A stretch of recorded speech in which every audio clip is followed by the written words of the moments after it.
నత్తే నయం అన్నట్లుంది గుంటూరులోని ఓ ప్రధాన రహదారి నిర్మాణం. కృష్ణా పుష్కరాలకు అమరావతి వచ్చేందుకు సౌకర్యవంతమైన మార్గంగా ప్రభుత్వం సంకల్పించిన రహదారి అభివృద్ధి ఓ అడుగు ముందుకు 3 అడుగులు వెనక్కి అన్న సందంగా సాగుతోంది. నగరపాలక సంస్థ యంత్రాంగం కఠిన వైఖరి కనబర్చకపోవడం, గుత్తేదారు నిర్లక్ష్యం వెరసి రహదారిపై రాకపోకలు సాగించే వారికి ప్రత్యక్ష నరకం కనిపిస్తోంది. గుంటూరు గుజ్జనగుండ్ల నుంచి పలకలూరి రహదారి ముఖ్యమైన కూడలిగా మారబోతోంది.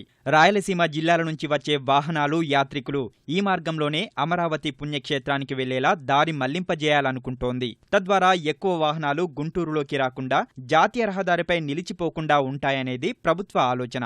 సరిగ్గా ఏడాది క్రితం రహదారి విస్తరణకు కొంత భాగం నివాసాలు తొలగించారు. 2 వరుసల రహదారిగా అభివృద్ధి చేస్తూ 2 వైపులా మురుగునీటి పారుదల వ్యవస్థ సక్రమంగా ఉండేలా పనులు చేపట్టారు. గుజ్జనగుండ్ల నుంచి రత్ననగర్ కాలనీ వరకు రోడ్డు పూర్తిగా ఛిద్రమైపోయింది. గుంతలు తప్పిస్తే రోడ్డు ఆనవాళ్లు చాలా తక్కువ. పాము మెలికలు తిరిగినట్లుగా వెళ్తే తప్ప గమ్యం చేరుకోలేని దైన్యం. ఇప్పుడు మురుగునీటి కాలువల కోసం పైప్లైన్ల ఏర్పాటుకు ఇలా రహదారిపై మరిన్ని తవ్వకాలు చేపట్టారు. అసలే అంతంత మాత్రంగా ఉండే దారి ఇప్పుడు పూర్తిగా చెడిపోయింది. విస్తరణ కోసం భవనాలు, వాణిజ్య సముదాయాలను మార్కింగ్ చేసిన ప్రకారం తొలగించినా మట్టి, చెత్త తొలగించలేదు. ఈ పరిస్థితి చూస్తుంటే విస్తరించి అభివృద్ధిలోకి తీసుకొస్తున్నారా, ఉన్నదారిని అధ్వాన్నంగా తయారు చేస్తున్నారా అనే అనుమానం కలిగేలా ఉంది. కలవట్లు తీశారు. ఇళ్లలోకి వెళ్ళాలంటే ఇంకా చిన్నపిల్లలు కూడా కలవట్లు దాటాలంటే కింద పడే పరిస్థితి లేదంటే పెద్దోళ్ళు పట్టుకొని తీసుకెళ్లాలా. ఆడవాళ్ళు అయితే ఇంకా బయటకు వచ్చే పరిస్థితి లేదు సార్. రాత్రిపూట ఏ కుంట ఎక్కడుందో కూడా అర్థం కావట్లేదు. కనీసం ఈ రోడ్లో 2 రోజులకు ఒకసారి అన్న యాక్సిడెంట్లు జరుగుతున్నాయి. రోడ్లు, బస్సులు వస్తున్నాయి, లారీలు, ట్రాఫిక్ రోడ్ అనేది పైగా వాళ్ళు ఎక్కడ పడితే అక్కడ మిల్లర్ పెడుతున్నారు. ఆ మిల్లర్ వల్ల జనానికి నడవటానికి రాకపోకలు కూడా ఇబ్బందిగా ఉంది సార్. ఏ సందులో వెళ్ళినా డ్రైనేజీలు కట్టి ఉన్నాయి, ఇంత ఎత్తు ఉన్నాయండి, మేము నడవలేము సార్. ఇంట్లో వాటర్ నీళ్ళు మొత్తం ఇళ్ల ముందుకు వస్తున్నాయి. రోడ్లోకి బాత్రూమ్కి వెళ్ళని, పాసికి వెళ్ళని, దేనికైనా వాటర్, డ్రైనేజీ వాటర్ మొత్తం ఇంట్లోకి వస్తున్నాయి సార్. ఒక అబ్బాయి తలవాయి మొత్తం పగిలిపోయి ఈ బ్రెయిన్ కూడా బయటకు వచ్చింది సార్. 108 రావడానికే గంటన్నర పట్టింది సార్ ఈ రోడ్లోకి. రాత్రిపూట అక్కడ 2 మేనవాళ్ళు ఉన్నాయి. ఆ మేనవాళ్ళకి మొన్నటిదాకా కవర్ లేదు పైన. ఆ మేనవాళ్ళలో కనీసం రోజు బళ్ళు పడుతున్నాయి. చాలా ఇబ్బందిగా ఉంది. మినిస్టర్లు అందరూ ఇటే తిరుగుతారు, ఎమ్మెల్యేలు ఇటే తిరుగుతారు. బాగా హైవే రోడ్ అయింది.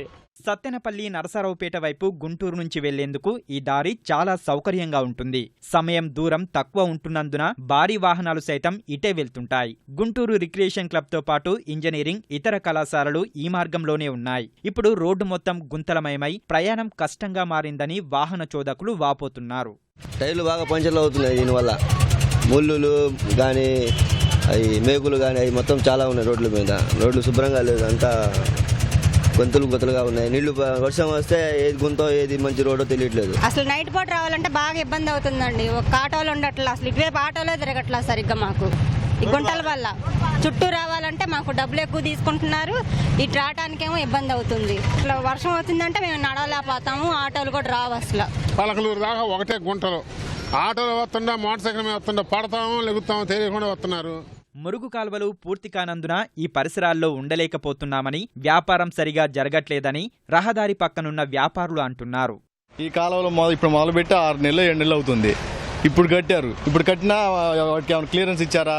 క్లియరెన్స్ ఇవ్వాల. ఎక్కడ నీళ్ళు అక్కడ ఆగిపోయి దోమలు ఈ వ్యాపారం చేసుకోవడానికి చాలా ఇబ్బంది అవుతుంది.